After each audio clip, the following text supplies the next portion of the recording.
مجلسی علمی بیارایید، گفت با درباریان مأمون.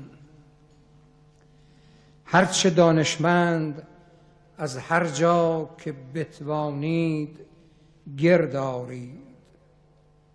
وانگهو، یعنی امام شیعیان ابن الرضا، آن کودک 9 ساله را در صدر آن مجلس فرا دارید.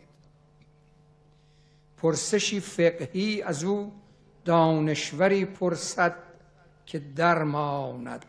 کودکی از دانش فقهی چه می‌داند؟ من یقین دارم که نتواند.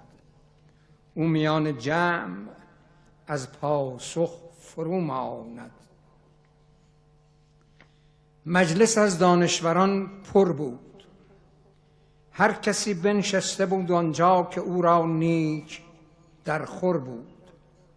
در کنار تخت مأمون جایگاه برترین دانشور دینی، در دگر سو جای آن خورشید کوچک، جای آن کودک. سوی آن گر اندکی گردن بیفرازی، چهره اش را نیز میبینی.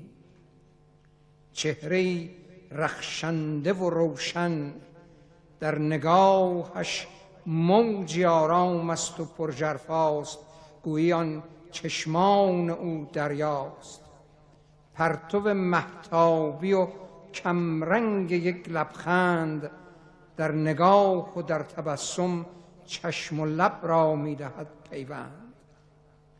کودک است اما صولت نوباوگان شیرها با اوست. کوچک است اما قدرت اندیشگی چون پیرها با اوست. چون اشارت کرد مأمون، کرد آغاز سخن دانشور برتر. پیری از 70 افزونتر، شاید اندک بیش اندک کم، نام او یحیی بن اکثم. رخصتی ده تا بپرسم از تو ای فرزند پیغمبر، پرسشی در نزد این مردان دانشور. آن امام راستان فرمود آنچه خواهی پرس. گفت مردا یا شکار اندر حرم را حکم فقهی چیست؟ چون کس آنجا افکند تیری، گر شکاری کشت هیچ او را هست تدبیری. آن امام پاک جان پرسید او محل بوده است یا محرم؟ اهل دانش بوده یا نادان؟ تیر را عمدا فکنده یا خطا کرده است؟ روز بوده یا به شب کین ماجرا کرده است؟ آنچه را او کشت بچه حیوان بود یا حیوان کامل بود؟ آن که صید افکند کودک بود یا انسان عاقل بود؟ نیز آیا او بود بنده یا که آزاد است و خادم نیست؟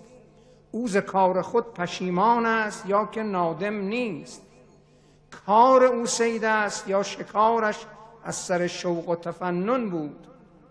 وانچه کرد آیا به احرام خود اندر عمره یا حج تمتع بود؟ هر یک از اینها که پرسیدم حدود 20 در سؤالت نیست. گر به واقع حکم حق را از سؤال خیش می جویی، خود بگو با من میان این همه آیا سؤالت چیست، تا بگویم پاسخت را در خور هر یک که میگویی. بهت بی فرجام آن پرسنده و مأمون و مجلس را بعد از این گفتار میدانی من چه گویم آنچه را خود زین روایت باز میخوانی. طیب الله انفاسکم، طیب الله انفاسکم. خیلی ممنون.